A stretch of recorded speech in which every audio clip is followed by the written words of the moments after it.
घर की सुख सुविधाओं में कमी, घर में प्रेम की कमी, प्यार की कमी, आखिर ऐसा क्यों होता है। नमस्कार, मैं हूं पंडित अंकित रघुवंशी। स्वागत करता हूं सभी लोगों का अपने चैनल पे। आज हम बात करेंगे वास्तु दोष के बारे में, वास्तु टिप्स के बारे में कि आखिर किस प्रकार से वास्तु दोष के कारण घर में किस प्रकार की परेशानियां होती है और उनका निजात कैसे मिलता है। हम इसके बारे में चर्चा करेंगे। सबसे पहले घर भी अगर अपन बात करें तो हम घर बनवाते समय वास्तु टिप्स के बारे में काफ़ी सारी जानकारी देते हैं। जो अपना घर का कार्य निर्माण करने वाला होता है उसको अपन अपने वास्तु दोष के हिसाब से अपना कार्य करवाते हैं। सबसे पहले मुख्य जो अपना घर का द्वार होता है, अगर किसी के घर में परेशानियां काफ़ी अत्यधिक आ रही हैं तो सबसे पहले वास्तु दोष का मुख्य जो पहली सीढ़ी है, उसका पहला चरण जो है वो अपने घर के जो मेन दरवाज़ा है, मेन एंट्री गेट है, वहाँ पे होता है। तो घर के प्रवेश द्वार पर स्वास्तिक या ओम की आकृति लगाएं। इससे परिवार में सुख शांति का माहौल हमेशा बना रहेगा।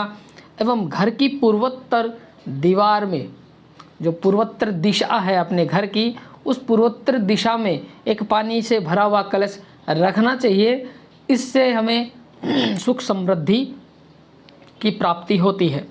घर के जो खिड़की दरवाजे हैं इस प्रकार से होने चाहिए कि सूर्य की किरणें, सूर्य की धूप पूरे आंगन में अंदर फैल जाएं, पूरे घर में फैल जाएं। यह धूप पूरे घर में फैलने से नेगेटिव एनर्जी को डिस्ट्रॉय कर देती है, नेगेटिव एनर्जी को ख़त्म कर देती है और घर के अंदर बरकत काफ़ी अच्छी करती है। साथ में अगर आपके घर में पारिवारिक तौर से रोज़ लड़ाई झगड़े होते हैं तो इनसे बचने के लिए जो आपका घर का ड्राइंग रूम है, बैठक का जो रूम है, उसमें एक फूलों का गुलदस्ता रखना चाहिए। यह रखने से आपके घर में पॉजिटिव एनर्जी का वास होता है।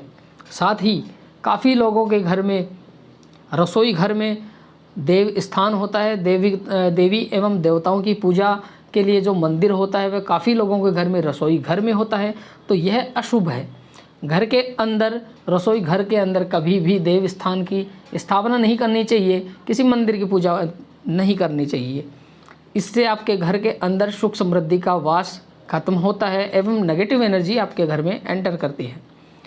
बेडरूम के अंदर भगवान के कैलेंडर, तस्वीरें एवं धार्मिक आस्था से जुड़ी जो वस्तुएं होती हैं उनको नहीं रखना चाहिए, क्योंकि ये रखने से घर के अंदर काफ़ी सारी परेशानियां आती हैं।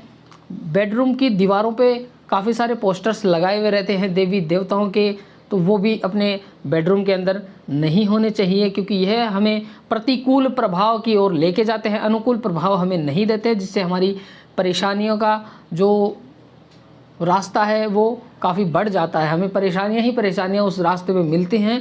तो ये चीज़ें घर के अंदर नहीं होनी चाहिए। अगर तस्वीर लगानी है तो आप अपने बेडरूम में प्राकृतिक सौंदर्य से जुड़ी कोई भी तस्वीर, सिनहरी वगैरह लगा सकते हैं, जो लगाने के बाद में एक एनर्जेटिक तरीके से एक नई ऊर्जा शरीर के अंदर प्रवेश होगी एवं पति पत्नी की झगड़े में भी काफ़ी लाभ मिलेगा।